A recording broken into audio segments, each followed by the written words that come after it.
Hi guys, welcome back to Lovely Plus 3. In today's video, I'll just be talk to you guys about how not having a relationship with my mother has affected me overall. And what even made this come about is I actually spoke to my sister about this because I thought it was strange. But I was standing in my kitchen and I like to have my blinds open or whatever. And my mom walked past my house and she didn't look at the house. She didn't, and I mean, I didn't try to go outside either to say hey or anything to her because we just don't have that type of relationship.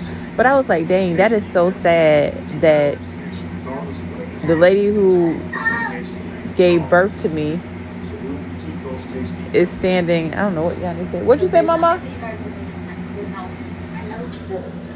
What you said, baby?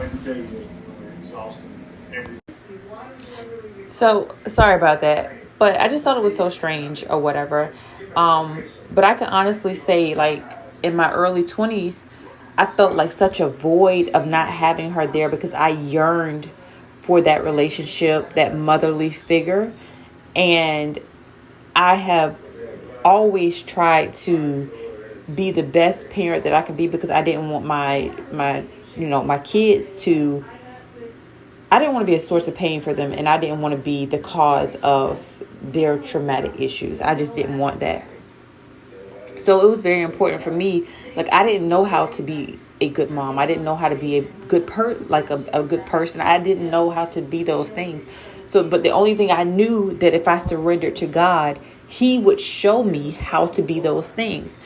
And I can say the woman that I was and at the age of 24 is not the woman that I am at the age of 33. The mom that I am at 33 is not the mom that I was at 24. Okay, so I have matured in so many ways, and a part of maturing was realizing that I had to forgive my mom. If not, I was going to become her.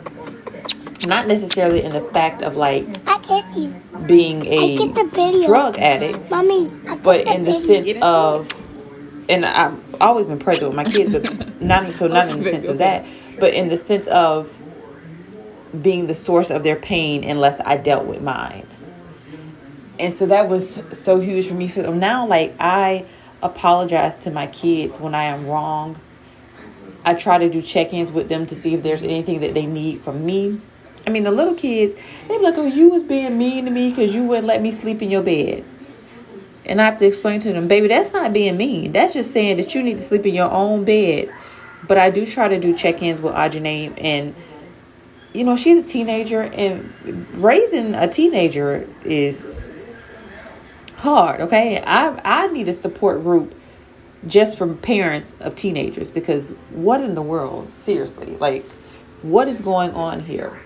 But I can say that now, at the point I am in my life, not having her has really pushed me to show up for my kids and be present and try to be the best mom that I can be for them, which is why I'm such a huge advocate for mental health and self-care, because if I didn't take care of myself, I'm afraid of what damage I would do to them. So I try to work out. I try to, make sure I go to church and read my Bible and go to therapy, because I love these kids and I want these kids to have a happy childhood. So I got to take care of me.